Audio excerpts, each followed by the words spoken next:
இப்போ விஜய்க்கு நடக்குது. விஜய் என்ன சொல்றாங்க, பைக்குள்ள சரக்கு வச்சுக்கிறாரு. என்ன சரக்குன்னு கண்டுபிடிங்க. பகல் பூரா குடிப்பாரு, வேற யாரும் குடிக்கிறது இல்லையா? சூர்யா ஜெயவேர் இப்படி கை நீட்டுறாரா? இந்த சைட்ல எல்லாம் கை நீட்ட மாட்டாரா? வரல இப்படி நீட்டுறாருல, அப்படிலாம் நீட்ட மாட்டாரா? அப்புறம் திரிஷா விஜய்ன்னு இந்த இதெல்லாம் கலப்புறாங்க. மற்றவர்கள ராமச்சந்திர மூர்த்திகளா? இது அரசியலா? விஜய் இப்படியே அரசியல் விமர்சனம் பண்ணாலாம் பண்றேன். விஜய்க்கு பேச வரல, அதை இம்ப்ரூவ் பண்ணணும். புஷி ஆனந்த் ஒரு செக்ரட்டரியே கிடையாது. அந்த செக்ரட்டரிஷிப்பை கரெக்டாக பண்ணாலும் நல்லா இருக்கும். செதறி ஓடுறீங்க. இதைத்தான் நம்ம பண்றோம். இதைத்தான் நம்ம விமர்சனம் பண்றோம். இவருக்கு எங்க பொண்டாட்டி, அவருக்கு எங்க பொண்டாட்டி. புஷி ஆனந்த் பத்தி பேசணும்னா 1000 விஷயம் இருக்குது. இதெல்லாம் அரசியலில் தேவையில்லையா? புஷி ஆனந்த் தனிப்பட்ட வாழ்க்கையோ, விஜய் தனிப்பட்ட வாழ்க்கையோ, மற்றவர்கள் தனிப்பட்ட வாழ்க்கை பேசுறது அரசியல் கிடையாது. ஆனா இவர்கள் என்னன்னா ஜோக்கு, எல்லா வேலையும் நாங்க செய்வோம், நாங்க அதை பெருமை வேற பேசிக்குவோம்.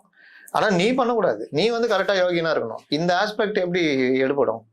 அதனாலதான் ஜனங்க கம்முன்னு பார்த்துக்கிட்டு, இப்போ ஒருத்தன் எல்லாம் திருடி வச்சுக்கிட்டு ரவுடித்தனம் பண்றது, அடுத்தவன் சொத்தை ஆட்டையை போறதெல்லாம் பண்ணிக்கிட்டு இன்னொருத்தன் போய்கிட்டு இருக்கவனை பிடிச்சி அடிப்பான். ஜனங்க என்னங்கன்னு கேட்கும். அவன் இது மாதிரி திருடுறான், இந்த மாதிரி இது பண்றான் அப்படின்னு அப்படிங்களா? ஜனங்க சரின்னு கம்முன்னு போயிடும். ஏன்னா அதுங்க இவனும் மறைக்க முடியாது. மன்சூர்லாம் நினைச்சுக்காங்க, இவர் பெரிய யோக்கியர், இவரு அங்க கேட்கிறாருன்னு நினைச்சுக்கோ. இந்த நிலையில தான் இருக்கு. அதனாலதான் விஜய்க்கு ஆதரவு பெருகுது.